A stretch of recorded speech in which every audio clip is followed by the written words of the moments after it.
Ladies and gentlemen, let's all welcome Olivio De Leon III. What about a big round of applause? Dali lang. Yan, si Buli. Si Buli, nawala na.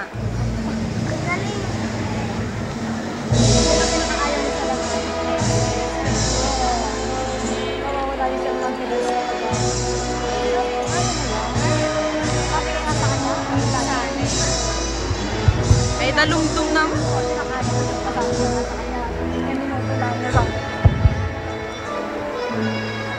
May ano siya, stage siya. Oo, yun ang kailangan. To our distinguished guest speaker, Dr. Maria Teresa Layo, to our ever diligent high school assistant principal, Madam Teresita Aldavid, beloved parents, to our dear mentors, my fellow graduates, friends, ladies and gentlemen, a pleasant night to everyone. I firmly believe that every man is the architect of his own fortune and future. It is in our hands that hold the fulfillment of our dreams. We create the blueprint of our own destiny. We depict the masterpiece of our own fate. It's up to us whether we end up losers or achievers. It's our choice. It's our duty to succeed. Tonight, we have proven our worth as we stood proudly with our dignified togas before our beloved parents and our mentors. Half of our dreams is already realized. For tonight, we emerge as champions. We triumphantly overcome all the odds and challenges of our high school days. We have wrote all the nerve-wracking quizzes, long tests, periodic exams, sleepless nights of review, and scheduled projects, and all those devastating low grades. We took all this with stride and positive thinking. Our education has molded us into a well-rounded individuals. Individuals capable of soaring high. Individuals capable of creating changes. This is our contribution to the future.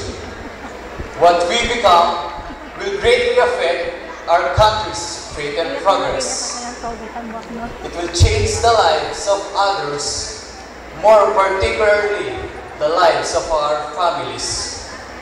We should never give up our hopes and dreams. We can waste all those big opportunities waiting for all of us to grasp and accomplish. Our minds, like the eagle with its mighty wings, are capable of soaring great heights. Let us fly high and embrace for success. Let us face the college life with bravery, and let us keep in our heart a forever optimistic attitude. In line with this conquest, let us not overshadow the tears, love, and sacrifices of our dear parents. For if not for them, we would never have been endowed with quality education. Emi po atubasan kaya kayong sakripisyo, maski sobrang bayan at sakit tingin, iyo po kapilanman, pagkait kaya kami, makapag-aral kami masalesen. Kaya kayo man pong pengari, dakal pong salamat. Ma'am, Dad, para yan kayo inspirasyon ko. Salamat. We gratefully offer our diplomas and achievements. Fellow graduates, let us not also forget our diligent mentors. Their hardships, patience, and dedication have changed our lives. They did not prepare us. They did not only prepare us for knowledge. They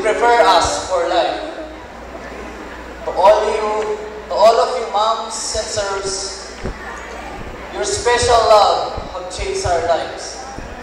And we would never be the same for instilling in our hearts the virtues of real learning and hard work.